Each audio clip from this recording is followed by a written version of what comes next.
حلال روزگار کے لیے۔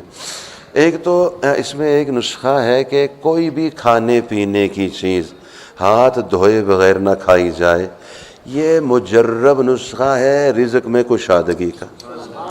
دونوں ہاتھ پورے دھوئے جائیں اور مسواک کیا جائے شروع میں بھی اور کھانے کے بعد بھی، دونوں ہاتھ اور مسواک۔ یہ ہمارے عزیز میرے بھائی میرے بیٹے موجود ہیں، یہ جب کرونا کا جھوٹ بولا گیا سب کچھ بند کر دیا گیا۔ ایک نوجوان ملے بحریہ میں، فجر کی نماز کے بیان سے فارغ ہو کے باہر آئے ہم، تو ایک لفافہ ہاتھ میں تھا ان کے اور مجھے پیش کیا کہ یہ ہدیہ ہے۔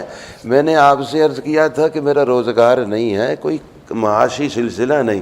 مجھے کہنے لگے آپ نے آج سے 4 مہینے پہلے فرمایا تھا کہ کھانے پینے سے پہلے دونوں ہاتھ پورے دھویا کرو، مسواک کیا کرو، کھانے کے بعد بھی دونوں ہاتھ دھویا کرو، مسواک کیا کرو۔ تو میں نے اس پر عمل شروع کیا۔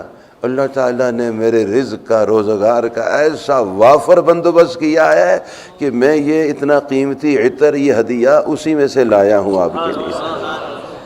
میں پہلے اس کی سکت نہیں تھی، میرے پاس خود کچھ نہیں تھا، اب یہ ہدیہ میں پیش کر رہا ہوں۔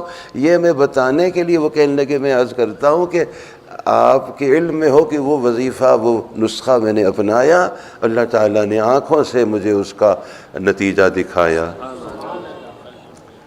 تو چنانچہ دونوں ہاتھ اچھی طرح سے دھو لینا، مسواک کرنا، کھانے کے بعد بھی دونوں ہاتھ پورے دھونا ہے اور مسواک۔ اللہ تعالیٰ رزق میں کشادگی عطا فرمائیں گے، قرض بھی اتر جائیں گے۔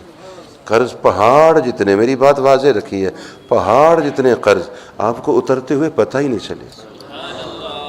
یا اللہ، میں تو بہت پریشان تھا، کتنی عافیت ہو گئی، اچھا قرض اتر گیا، بوجھ اتر گیا۔ یا اللہ سب سے ہر بوجھ اتار دے، سب کو سبک بار کر دے۔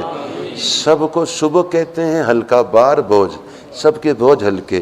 بچوں بچیوں کے نکاح کے، شادی کے مراحل ہیں اور روزگار کے ہیں، کسی اعتبار سے بھی ہیں، کسی معاملے میں بھی کوئی ذمہ داری، ایک دم اس ذمہ داری کو خوش اسلوبی سے، بڑی عافیت سے پورا کرا دے۔